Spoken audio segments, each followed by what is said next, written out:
अब हमारा आपसे एक और महत्वपूर्ण सवाल है, क्या आप भी खाने का ऑर्डर देने से पहले खाना बनाने वाले व्यक्ति की जाति पूछते हैं?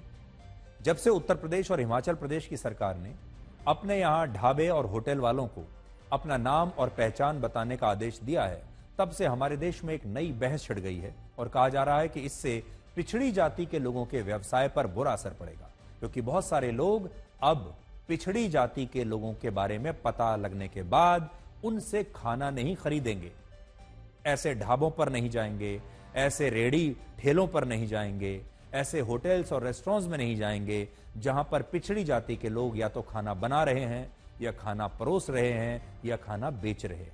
इसलिए आज इस खबर का भी एक ब्लैक एंड व्हाइट विश्लेषण हम कर रहे हैं और ये खबर हमारे समाज के लिए भी है।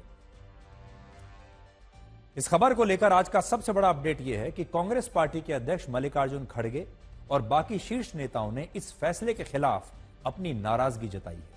25 सितंबर को कांग्रेस ने हिमाचल प्रदेश के लोक निर्माण मंत्री विक्रमादित्य सिंह को दिल्ली तलब किया था, क्योंकि विक्रमादित्य सिंह ने ही लोक निर्माण मंत्री होने के नाते यह ऐलान किया था कि हिमाचल प्रदेश में जो तहबाजारी की दुकानें हैं, जो तमाम ढाबे हैं, वहां उनके मालिकों और प्रबंधकों का नाम लिखना अब से अनिवार्य होगा। लेकिन यह फैसला कांग्रेस के शीर्ष नेताओं को पसंद नहीं आया और विक्रमादित्य सिंह को हिमाचल प्रदेश से दिल्ली आना पड़ा, जहां उनकी मुलाकात पार्टी के राज्य के प्रभारी राजीव शुक्ला से हुई। और इस मुलाकात के बाद राजीव शुक्ला ने इस पूरे मामले की जानकारी कांग्रेस के अध्यक्ष मल्लिकार्जुन खड़गे को दी है और फिर उन्होंने एक प्रेस कॉन्फ्रेंस करके यह बताया कि हिमाचल प्रदेश का फैसला उत्तर प्रदेश में लागू हुए फैसले से बिल्कुल अलग है। और कैसे रेडी वाले पटरी वालों को कैसे बैठाया जाए, कैसे उनको जो है सुरक्षित स्थान दिया जाए, कैसे वो नियमित हों, इसके लिए लाइसेंस दिए जाएंगे। इतनी सी बात है, उसको यूपी से तुलना करने कोई मतलब ही नहीं। कोई यहाँ ये थोड़ा कि फोटो लगा के और सामने रख के रखा जाएगा कि डिस्प्ले किया जाएगा कि दिखाया जाएगा कि ये फला की दुकान, ये ढिका की दुकान, उनको वो वितरित किए जाएंगे लाइसेंस उस जगह का। सिर्फ इतना ही है, उसको बेवजह का तूल और गलत दिया जा रहा है। ऐसा कोई हिमाचल सरकार का आदेश नहीं है। असल में कांग्रेस के नेताओं की चिंता यह है कि कहीं लोग ये ना समझने लगे कि हिमाचल प्रदेश की सरकार उत्तर प्रदेश में योगी सरकार से प्रभावित हो गई है, या क्योंकि हिमाचल प्रदेश में कांग्रेस की सरकार ने भी यह फैसला ले लिया तो फिर कांग्रेस इसकी वजह से योगी आदित्यनाथ के इस फैसले की आलोचना नहीं कर पाएगी, जैसा कि पहले कावड़ियों के समय में योगी सरकार की आलोचना की गई थी। हिमाचल प्रदेश की कांग्रेस सरकार ने अभी यह स्पष्ट नहीं किया है कि इस फैसले को वो बरकरार रखेगी या इसे रद्द कर देगी, या जब इसे लागू भी करेगी तो ये किस रूप में योगी सरकार के फैसले से अलग होने वाला है। लेकिन कैबिनेट मंत्री विक्रमादित्य सिंह ने यह सफाई दी है कि उनकी सरकार का फैसला योगी आदित्यनाथ के फैसले से बिल्कुल प्रभावित नहीं है। ये यूपी से इसका कोई लेना देना नहीं है। आपने ये कहा, उन्होंने पूछा, मेरे से मीडिया ने उस दिन पूछा तो उन्होंने ये कहा कि वहां पर भी बनी, मगर उसका Himachal is a separate state, Himachal का यूपी से कोई लेना देना नहीं है। Maybe I was misquoted only as far as the UP is concern. UP का अपना सिस्टम है, अपना राज्य है, अपना मुख्यमंत्री है। हमको हिमाचल प्रदेश अपना राज्य है, हिमाचल के अलग मसले हैं। हमारे देश में होने वाली राजनीति को आप देखिए, अगर कोई फैसला ऐसा होता है जो जनता की भलाई के लिए लिया जाए, अगर कोई फैसला ऐसा होता है जिससे हमारे देश में मिलावट को रोका जा सके, जिससे आपको शुद्ध खाना मिल सके, उस फैसले पर भी दो प्रतिद्वंदी पार्टियां और उनके नेता एक साथ नहीं मिल सकते। जनता की भलाई के लिए भी ये नेता कभी एक साथ नहीं आएंगे। कभी कोई नेता एक बार को झूठे को भी ये नहीं कहेगा कि चलिए कोई बात नहीं, ये दो विरोधी पार्टियां एक साथ आ जाएंगी, अगर बशर्ते इससे लोगों का फायदा हो रहा है तो। क्या आप सब लोग ये नहीं चाहेंगे कि आज आपको जब आप बाजार में जाते हैं, आपको खुद नहीं पता होता कि आप जिस होटल में, रेस्टोरेंट में, ठेले पर, रेहड़ी पर जो खाना खा रहे हैं, उस खाने में क्या मिला है, उसमें किस घी और किस तेल का प्रयोग हो रहा है, जो बनाने वाला व्यक्ति है उसने साफ सफाई का ध्यान रखा भी है या नहीं, उसमें जो सब्जियां डाली जा रही हैं, उसमें जो पनीर डाला जा रहा है, दूध डाला जा रहा है, वो शुद्ध है भी या मिलावटी है। कांग्रेस पार्टी के ज्यादातर नेता इस मुद्दे पर नाराजगी जता रहे हैं और इनमें भी मुस्लिम नेताओं ने इस फैसले का सबसे ज्यादा विरोध किया है, जबकि विपक्षी दलों ने भी यह कहा है कि कांग्रेस पार्टी और बीजेपी में असल में कोई अंतर नहीं है क्योंकि दोनों एक जैसा काम कर रहे हैं। बीएसपी के अध्यक्ष मायावती ने सोशल मीडिया पर पूछा है कि क्या दुकानों पर लोगों के नाम लिखने से खाने पीने के सामान में मिलावट होनी बंद हो जाएगी। प्रशासन को इस बात के लिए जांच करनी चाहिए कि हिमाचल की पवित्रता हिमाचलियों से है, तो इस नाते बाहर से जो लोग भी आए हिमाचल को ऐसगाह मत बनाए। और अभी मेरी जानकारी में जो आया है उसकी जांच होनी चाहिए, प्रशासन को करनी चाहिए कि एक तिथि पर अगर आधार कार्ड बन गया है तो उसकी गंभीरता से जांच होनी चाहिए। Why do we need to name an individual's shop? I do not understand the logic of that. People should be absolutely free to go and eat wherever they want. After I'm sure they have ascertained whether they would want to go and eat there or shop there or whatever. हमने शुरुआत की थी, registration होना चाहिए, verification होना चाहिए। हमने process street vendor के लिए इस नियम की जो है वो एक पॉलिसी बना करके एक शुरुआत की थी और उसी पॉलिसी का जिक्र आज विक्रमादित्य कर रहे हैं। और उस वक्त तो कई लोग कांग्रेस के मजाक बना रहे थे हमारा, लेकिन अब उसी बात को लेकर के वो भी कह रहे हैं कि बाहर से आए लोगों की वेरिफिकेशन होनी चाहिए, आइडेंटिफिकेशन होनी चाहिए और जो भी काम करते हैं उनका पूरा परिचय उस दुकान पे रहना चाहिए। ये उनने बात कही है, तो मैं समझता हूं बात तो ठीक कही है। इस फैसले का विरोध ये कहते हुए भी किया जा रहा है कि जब लोग अपनी दुकानों और ढाबों पर अपना असली नाम लिखेंगे तो उससे उनकी जातियां भी पता चल जाएंगी और ऐसी स्थिति में पिछड़ी जाति के दुकानदारों का आर्थिक बहिष्कार हो सकता है, उनका नुकसान हो सकता है। लेकिन हमारा सवाल यह है कि जब इसी देश में जातिगत जनगणना कराने की बात कही जाती है और कहा जाता है कि लोगों से उनकी जातियां पूछकर उनका हक दिया जाएगा, जिसकी जितनी संख्या होगी उतना ज्यादा हक होगा, तब इस बात की चिंता क्यों नहीं की जाती कि जब आप लोगों की जातियां पूछेंगे और लोगों की जातियां सार्वजनिक हो जाएंगी तब उनके व्यवसाय पर, उनके जीवन पर उसका क्या असर पड़ेगा। आप खुद सोचिए, अगर जातियां बताने से दलित और पिछड़े वर्ग के दुकानदारों को समाज अलग थलग कर सकता है तो यही पार्टियां दिन भर जातिगत जनगणना कराने के नाम पर इसी देश के लोगों को उनकी जातियां बताने के लिए क्यों कहती रहती हैं।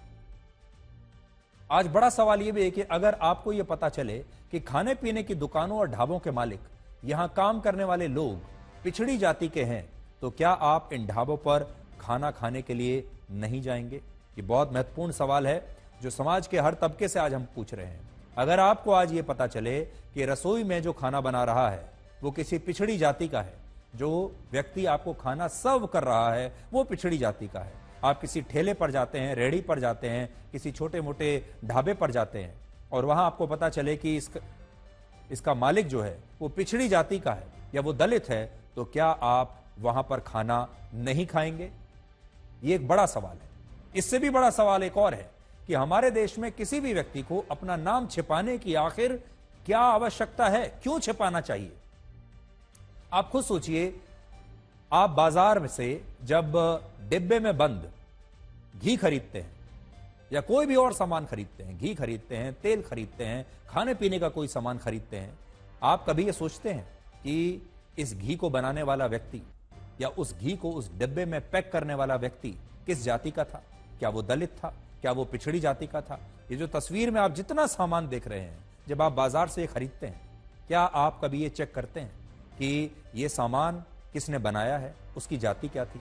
ये सामान किसने पैक किया है, उसकी जाति क्या थी? जब आप सब्जियां खरीदते हैं, कभी आप सोचते हैं कि ये सब्जियां, ये फल, ये जिस व्यक्ति के खेत से आई है, उस खेत में काम करने वाले लोग किस जाति के थे? क्या आप जब ऑनलाइन खाना ऑर्डर करते हैं तो कभी ये देखते हैं कि आपने जो खाना ऑर्डर किया है उस खाने को बनाने वाला व्यक्ति किस जाति का है? क्या आप बाहर खाना खाने के लिए जब जाते हैं तो आप सोचते हैं कि जो व्यक्ति उस होटल में, उस रेस्टोरेंट में या ढाबे के रसोई में खाना आपके लिए बना रहा है, उसकी जाति या उसका धर्म क्या है? या बाजार में जब सब्जियां खरीदने जाते हैं, क्या कभी उस दुकानदार से आपने उसकी जाति पूछी है? कॉफी शॉप से लेकर 5 स्टार होटल्स में खाना खाने वाले लोग कभी वहां पर काम करने वाले लोगों से उनकी जातियां नहीं पूछते। लेकिन इसके बावजूद हमारे देश की राजनीति अब ऐसी हो गई है कि बहुत सारे नेताओं को आज ये डर लग रहा है कि अगर दुकानदारों ने अपने नाम बता दिए, अपनी जाति बता दी, तो उनकी जातियां पता चलने से उनका आर्थिक बहिष्कार हो सकता है। और यह हमारे देश की वही राजनीति है जो अंग्रेज सबसे पहले लेकर आए थे। इस राजनीति का नाम है डिवाइड एंड रूल, यानी विभाजन करो और राज करो, लोगों को कभी भी एक मत होने दो। अंग्रेजों ने भारत के लोगों को हिंदू और मुसलमानों में विभाजित करके बांटा और राज किया, और जब गए तो इस भारत को भी 2 टुकड़ों में बांट दिया, हिंदू और मुसलमान के नाम पर। भारत और पाकिस्तान में बांटकर वो चले गए। जीवन भर उन्होंने डिवाइड एंड रूल, धर्म में बांटो और राज करो की नीति को अपनाया। लेकिन उनके जाने के बाद भी आज हमारे देश के नेता वही फॉर्मूले को अपनाकर चल रहे हैं। आज भी हमारे देश के नेता लोगों को जातियों में बांटकर बांटो और राज करो की नीति अपना रहे हैं, और इसलिए आज ये विवाद एक बार फिर से हो रहा है। कभी आप सोचकर देखिएगा कि क्या हमारे देश के जो नेता हैं, कोई भी पार्टी हो, क्या वो भी डिवाइड एंड रूल की नीति पर नहीं चल रहे? क्या वो भी बांटो और राज करो की नीति को फॉलो नहीं कर रहे हैं? कोई नेता और कोई पार्टी ये नहीं चाहती कि आप सब लोग इकट्ठे हो जाएं। सब चाहते हैं कि आप विभाजित रहें। ये जो वोट शेयर है, ये अलग अलग छोटे छोटे खंडों में हमेशा ऐसे ही बटा रहे।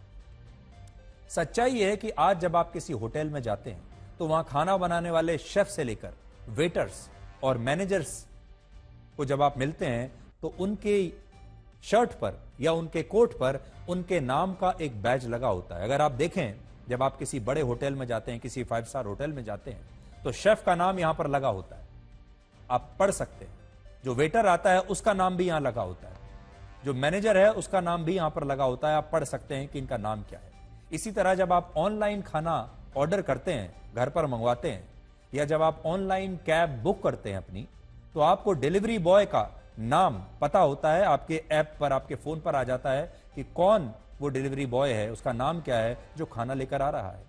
जब आप कैब लेते हैं तो कैब ड्राइवर का नाम और तमाम जानकारियां आप तक पहुंचती हैं। और कभी ऐसा नहीं होता, बहुत कम कभी ऐसा हुआ होगा जब इससे किसी को कोई परेशानी हुई है। लेकिन अब ऐसा कहा जा रहा है कि इस फैसले से हमारे समाज में जातिगत भेदभाव बढ़ सकता है। जितना हमारे नेताओं ने बढ़ा दिया, उससे ज्यादा और क्या बढ़ेगा। हालांकि जो लोग ऐसा सोचते हैं कि वो धर्म और जाति पता चलने के बाद ऐसी दुकानों और ढाबों पर खाना खाने के लिए नहीं जाएंगे, उन लोगों से आज हम पूछना चाहते हैं कि जब ये लोग नकली घी खाने के लिए तैयार हैं, रंगों की मिलावट वाला नकली जूस पीने के लिए तैयार हैं, ईंट वाले मसाले इस्तेमाल करने के लिए तैयार हैं, तब उन्हें एक खास जाति के व्यक्ति द्वारा बनाए गए खाने से आखिर क्या परेशानी हो सकती है।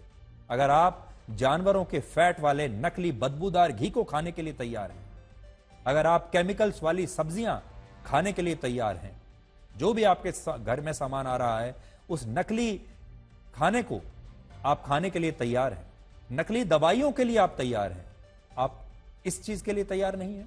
असल में इसके पीछे इंसानों की सोच है, जिसमें वो ये देखता है कि उन्हें फायदा किसमें ज्यादा है।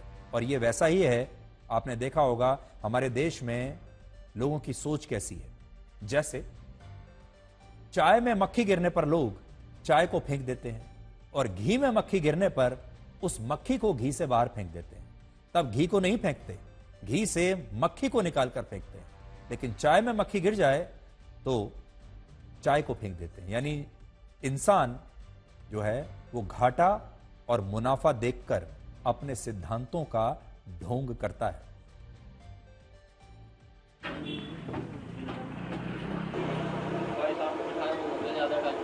नहीं, बहुत अच्छा डिसीजन है। सबको पता होना चाहिए कि कहाँ से ले रहे हैं। अगर गलत सामान मिलता है तो जवाबदेही तो तय होगी कम से कम किसी की। इसमें तो कोई बड़ा इशू ही नहीं है। और ऐसा तो पहले भी, हाँ, पहले भी है। आई कार्ड और लाइसेंस बन रहा है, फूड सेफ्टी वालों का सबका बन रहा है, तो उसमें कोई दुकानदार है उनका तो सबका ही लाइसेंस है। किस तरह से देख रहे हैं? देखिए सर, ये तो बहुत ज़रूरी है, रजिस्ट्रेशन होना ज़रूरी है, फ़ोटो भी होनी चाहिए, क्योंकि बाहर के लोग आते हैं, सीज़न में काम करते हैं, चले जाते हैं, क्या बेच रहे हैं कुछ पता नहीं है। जब रजिस्ट्रेशन होएगी तो आदमी की पहचान होगी वो कौन है, कहाँ से आ रखा है। ज़्यादातर देखने में आता है कि जो ग्राहक है, कस्टमर है, वो कभी ठगा जाता है, तो वो बाद में वो कंप्लेंट नहीं कर पाता किससे लिया, क्या लिया, कहाँ हुआ। तो अगर ये रजिस्ट्रेशन रहेगी, कोई आइडेंटिफिकेशन। और देखिए, जिस समय हिमाचल प्रदेश की कांग्रेस सरकार वोट बैंक की राजनीति के कारण यह तय नहीं कर पा रही कि वो इस फैसले को बरकरार रखेगी या इसे रद्द कर देगी, तब उत्तर प्रदेश में मिलावट को रोकने के लिए मुख्यमंत्री योगी आदित्यनाथ के फैसलों पर अमल किया जा रहा है और खाने पीने की दुकानों पर मालिकों के नाम लिखने के साथ वहां पर मास्क और ग्लव्स पहनकर अब लोग काम कर रहे हैं। तो देखिए, यह कितना अच्छा बदलाव है, क्योंकि अगर लोग मास्क पहनेंगे, अगर ग्लव्स पहनकर आपका खाना बनाएंगे, तो कम से कम आपको साफ सुथरा खाना तो मिलेगा। इससे किसी को भी क्या परेशानी हो सकती है? इसमें आपका फायदा ही फायदा है।